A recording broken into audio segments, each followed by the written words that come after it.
अब इसमें जो बैकलिंक है इनकी टाइप्स होती हैं, यानी ज़्यादातर लोग हमारे मार्केट में देखा है, कुछ मेंटोर भी ऐसे हैं कि वो बताते हैं कि आप खुद अपनी वेबसाइट बनाएँ, बना के फिर उसको सेल करें, वो एक रॉन्ग अप्रोच है। अब नो फॉलो और डू फॉलो में डिफरेंस ये है, अब इसके अंदर प्रोसेस क्या होता है, क्या तरीकाकार होता है? इसमें होता ये है कि एक क्लाइंट फॉर एग्ज़ाम्पल आपके पास फाइवर पे आया है या फिर अपवर्क पे आया है या फिर किसी भी फ्रीलांस मार्केट प्लेस के ऊपर आया है। क्लाइंट आगे किस तरह रिक्वेस्ट करता है, किस तरीके से वो डिटेल बताता है और किस तरह ये प्रोसेस होता है। इससे भी आपको समझ आ जाएगी कि गेस्ट पोस्टिंग बेसिकली है क्या। ये बड़ी सिंपल सी सर्विस है, लेकिन इसको आपको लॉजिकली समझना है कि ये किस तरीके से काम करती है और ओवरऑल किस तरीके से डील किया जाता है। बस इसमें ज़्यादातर चीज़ यही है।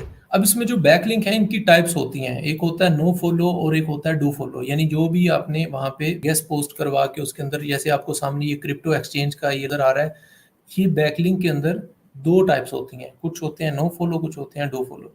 अब ज़्यादातर जो क्लाइंट की डिमांड होती है वो होती है डू फॉलो की। लेकिन कभी-कभी क्लाइंट खुद कहता है कि हमें नो फॉलो बैकलिंक चाहिए या फिर कभी-कभी वेबसाइट जिस पे आप गेस्ट पोस्ट कर रहे हैं वो सिर्फ़ और सिर्फ़ नो फॉलो लिंक ही अलो करती है। ये भी हम देखेंगे कि नो फॉलो और डू फॉलो किस तरीके से हमने चेक करना है। और फिर बाज़-औक़ात क्लाइंट जो है रिक्वायर करता है कि उसको पुरानी डोमेन चाहिए, यानी कि ऐसी डोमेन पे बैकलिंक चाहिए, यानी इस तरह की डोमेन से मतलब मेरा वेबसाइट है जो कम से कम 1 साल पुरानी हो। यानी ज़्यादातर लोग हमारे मार्केट में देखा है, कुछ मेंटोर भी ऐसे हैं कि वो बताते हैं कि आप खुद अपनी वेबसाइट बनाएँ, बना के फिर उसको सेल करें, वो एक रॉन्ग अप्रोच है। वो काफ़ी डिटेल में उसको उस पे काम करना पड़ता है, इन्वेस्टमेंट करनी पड़ती है। आई होप इससे काफ़ी गुना बेटर है कि मैंने मेरी कोई अपनी वेबसाइट नहीं है ऐसी जिसको मैं एज़ अ गेस्ट पोस्टिंग के लिए सेल कर रहा हूँ। उसके बगैर भी हम रीसेलर्स के थ्रू, एडमिन के थ्रू बहुत सारी गेस्ट पोस्ट हम लाइव करवाते हैं। तो आप लोगों ने ये नहीं कंसीडर करना कि आपकी खुद की वेबसाइट होती है। यहाँ तक आपको समझ आ गई है? नो फॉलो और नो फॉलो दोबारा बता दें। ठीक है जी, इस कमेंट को हाइलाइट कर दें, मैं इसका रिस्पॉन्स करता हूँ। देखें, जो हम गेस्ट पोस्ट यानी आर्टिकल किसी और की वेबसाइट के ऊपर पब्लिश करवाते हैं, उसके अंदर हमें बैकलिंक देना होता है, जिस तरह कि ये सामने आपको नज़र आ रहा है यहाँ पे क्रिप्टो एक्सचेंजेस के नाम से। अब इस लिंक की 2 टाइप्स होती हैं, एक होता है नो फॉलो, एक होता है डू फॉलो। जो डू फॉलो होता है, उसका ज़्यादा फ़ायदा होता है, तो ज़्यादातर केसेज़ में क्लाइंट यही रिक्वेस्ट करता है कि उसको डू फॉलो लिंक चाहिए। लेकिन बाज़ औक़ात जिस वेबसाइट पे हम गेस्ट पोस्ट करवा रहे हैं यानी आर्टिकल पोस्ट करवा रहे हैं, वो कहते हैं कि हम सिर्फ़ नो फॉलो बैकलिंक देते हैं। तो उस केस में हमें क्लाइंट को बताना होता है कि इससे जो आपको बैकलिंक मिलेगा यानी जो गेस्ट पोस्ट होगी उसमें नो फॉलो बैकलिंक होगा। डू फॉलो जो होता है वो आपको आपकी वेबसाइट को रैंकिंग में हेल्प करता है ज़्यादा। जो नो फॉलो है वो रैंकिंग में डायरेक्ट हेल्प तो नहीं करता, लेकिन आपको क्लिक करके ट्रैफिक मिल जाती है। लाइक अगर ये लिंक नो फॉलो है फिर भी मैं इसको क्लिक करके अगले की वेबसाइट पे पहुंच जाऊंगा, अगर डू फॉलो है तो फिर भी क्लिक करके पहुंच जाऊंगा। लेकिन अगर ये डू फॉलो है तो इसको इस ये जो वेबसाइट है जिसको बैकलिंक दिया हुआ है इसने, उसको रैंकिंग में भी अच्छी खासी हेल्प मिलेगी। अब तक के लिए इतना ही समझना है आपने कि नो फॉलो डू फॉलो में फ़र्क ये है, ठीक है? बाकी ये है कि डू फॉलो की रिक्वायरमेंट ज़्यादातर क्लाइंट की तरफ से होती है कि हमें डू फॉलो बैकलिंक ही चाहिए, ठीक है? अब इसके अंदर प्रोसेस क्या होता है, क्या तरीकाकार होता है? इसमें होता ये है कि एक क्लाइंट फॉर एग्ज़ाम्पल आपके पास फाइवर पे आया है या फिर अपवर्क पे आया है या फिर किसी भी फ्रीलांस मार्केट प्लेस के ऊपर आया है।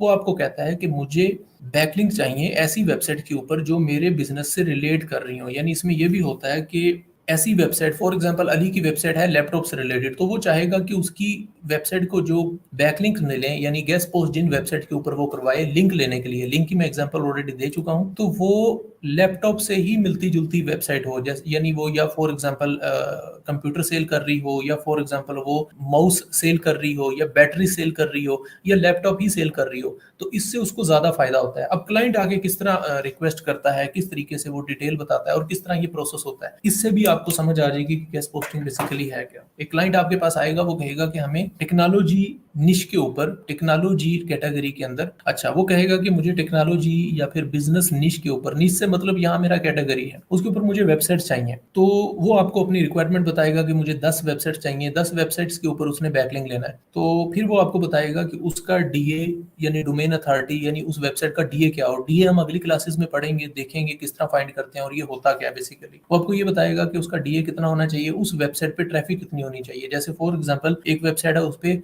हर रोज ट्रैफिक जो है वो 1000 आती है, दूसरी वेबसाइट है उस पे 2000 आती है, एक वेबसाइट ऐसी है जिस पे हर रोज 10,000 ट्रैफिक आती है। तो क्लाइंट खुद बताएगा कि उस पे मंथली बेसिस पे या डेली बेसिस पे कितनी ट्रैफिक होनी चाहिए, ये उसकी रिक्वायरमेंट होगी। तो ये सारी रिक्वायरमेंट वो आपको दे देगा। आपने उस तरह की मिलती जुलती वेबसाइट्स फाइंड करनी है। फाइंड करने के लिए तरीकाकार क्या है, एक तो ये है कि आप फेसबुक से फाइंड कर सकते हैं, डायरेक्ट गूगल से फाइंड कर सकते हैं। गूगल से किस तरह फाइंड करते हैं, फेसबुक से किस तरह फाइंड करते हैं, हम अगली क्लासेस में डिस्कस करेंगे। और दूसरा आप आपके पास बहुत सारे लोग इस तरह के रीसेलर आपको मिल जाते हैं जिनके पास वेबसाइट्स होती हैं, आप उनसे लेके वेबसाइट क्लाइंट को शेयर कर सकते हैं और उन्हीं के थ्रू जो गेस्ट पोस्ट है वो कंप्लीट करवा सकते हैं। क्लाइंट आपको बताता है कि मेरा ये बजट है, फॉर एग्जांपल वो कहता है कि मैंने एक वेबसाइट का जो बजट है मेरा वो $100 है या $50 है, तो उसमें फिर आप ऐसी वेबसाइट्स फाइंड करेंगे जिनका बजट $20 है, $25 है या $30 है, ताकि आप $30 की रीसेलर से कंप्लीट करवाएं और क्लाइंट को है $50 की सेल कर दें। अब आपको इसमें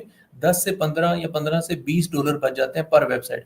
फॉर एग्जांपल आप 10 बैकलिंक कंप्लीट करवाते हैं, 10 बैकलिंक से आपको अगर हर बैकलिंक का, हर गेस्ट पोस्ट का आपको $10 बचता है तो $100 आपको इजीली बच सकता है इसमें से। ये बड़ी सिंपल सी सर्विस है, लेकिन इसको आपको लॉजिकली समझना है कि ये किस तरीके से काम करती है और ओवरऑल किस तरीके से डील किया जाता है। बस इसमें ज़्यादातर चीज़ यही है। आप एक दिन में 10-15 बैकलिंक भी बना सकते हैं, यानी गेस्ट पोस्ट करवा सकते हैं। आपको सिंपली क्लाइंट की ली हुई डिटेल रीसेलर को या एडमिन को, यानी जो वेबसाइट का ओनर है, उसको सेंड करनी होती है और वो आपको लाइव करके लिंक दे देता है और इस तरह के लिंक आपने क्लाइंट को सबमिट कराने होते हैं। जैसे कि ये सामने लिंक आपको नज़र आ रहा होगा, ये वाला लिंक यहाँ पे।